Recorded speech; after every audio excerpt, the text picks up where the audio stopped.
Assalomu alaykum qadrli tinglovchilar. Mehriddin xabarlari podkastining navbatdagi soni efirda. Men boshlovchingiz Mohina Bonu, huquq fakulteti talabasi. Bugun biz bilan an'anaga ko'ra tajribali advokat va mediator Mehriddin Boltaboyev. Assalomu alaykum Mehriddin aka. Assalomu alaykum Mohina Bonu, assalomu alaykum hurmatli tinglovchilar.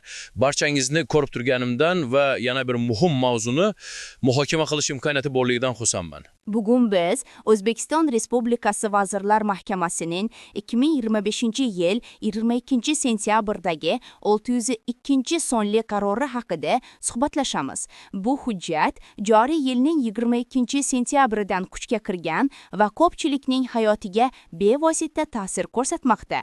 Mehriddin aka, keling, oddiy tilda tushuntirib bersangiz, bu qaror nima haqida va nima uchun bunchalik muhim? Albatta Mohina Bonu.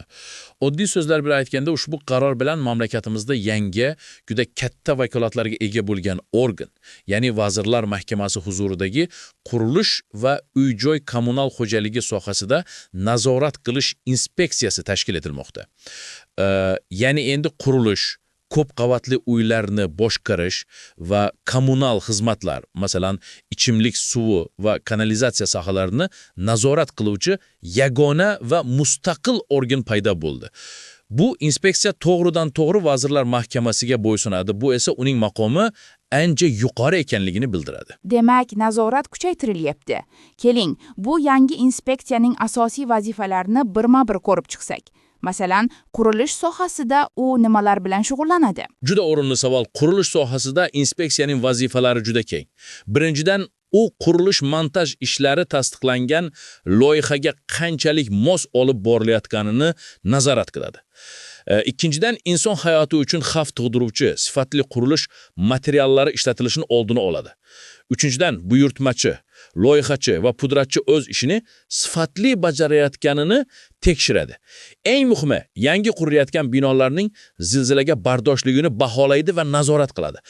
Agar jiddiy qoidabuzarliklar aniqlansa, inspeksiya qurilishni to'xtatib qo'yish, hatto buzdirish bo'yicha ko'rsatma berish yoki sudga murojaat qilish huquqiga ega. Bu yangi qurilayotgan imoratlar uchun juda muhim. Xo'sh, biz yashab turgan ko'p qavatli uylarchi, ularni boshqarish sohasida qanday o'zgarishlar bo'ladi? Bu sohada ham inspeksiya jiddiy nazorat o'rnatadi. U ko'p qavatli uylarni boshqarish organlari, ya'ni shirkatlar yoki boshqaruv servis kompaniyalari o'z vazifalarini qay darajada bajarayotganini tekshiradi. Masalan, uylarga kutash edoqlarining ozodaligi, binolarning mavsumga tayyorligi, umumiy mol-mulkning saqlanishi nazorat qilinadi. Bundan tashqari, fuqarolarni o'z boshimchalik bilan o'z xonadonida uyning asosiy konstruksiyalariga zarar yetkazadigan ta'mirlash ishlarini olib borishiga yo'l qo'ymaslik ham inspeksiyaning vakolatiga kiradi. Suv ta'minoti va kanalizatsiya masalasi ham ko'pchilikni qiziqtiradi. Bu yo'nalishda nimalar nazorat qilinadi? Inspeksiya ichimlik suvining samarali ishlab chiqarilishidan tortib iste'molchiga yetkazib berilishigacha bo'lgan butun jarayonni nazorat qiladi. Suvning sifati, isrof bo'lmasligi, oqova suvlarning o'z vaqtida chiqarib yuborilishi va tozalanishi kabi masalalar doimiy e'tiborda bo'ladi. Shuningdek, suv tarmoqlariga noqonuniy ulanish holatlariga qarshi kurashish ham uning muhim vazifalaridan biri hisoblanadi. Tushunarli, katta o'zgarishlar bo'layotgan ekan. Ushbu qaror oddiy fuqarolar va tadbirkorlar uchun nimalarni anglatadi?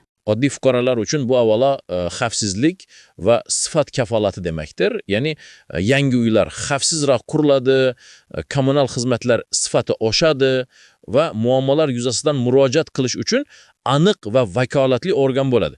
Tadbirkorlar, xususan qurilish kompaniyalari uchun esa mas'uliyat oshadi. Endi har bir qadam qonunchilik, shaharsozlik normalari doirasida bo'lishi shart, nazorat kuchayadi. Ammo shu bilan birga barcha uchun yagona va adolatli bo'lgan o'yin qoidalari o'rnatiladi. Mazmunli suhbat uchun katta rahmat Mehriddin aka. Demak, xulosa qilib aytganda, yangi inspeksiya qurilish va kommunal sohalarda tartib-intizomni kuchaytirish, aholiga qulay va xavfsiz sharoit yaratishga xizmat qiladi. To'ppa-to'g'ri. Umid qilamizki, bu islohot o'zining ijobiy natijalarini beradi. Aziz tinglovchilar, shuning bilan bugungi suhbatimiz o'z nihoyasiga yetdi. Eslatib o'tamiz, bugun biz Vazirlar Mahkamasining 602 sonli qarori va yangi tashkil etilayotgan qurilish va uy-joy kommunal xo'jaligi sohasida nazorat qilish inspeksiyasi haqida suhbatlashdik. Ushbu podkast sun'iy intellekt yordamida advokat va mediator Boltaboyev Mehriddin Salohiddin o'g'li tomonidan tayyorlandi. Agar sizga professional advokat yoki mediator xizmati kerak bo'lsa, 19 899 040 18 92 raqamiga murojaat qilishingiz mumkin. E'tiboringiz uchun rahmat. Keyingi efirlarda uchrashguncha xayr, salomat bo'ling.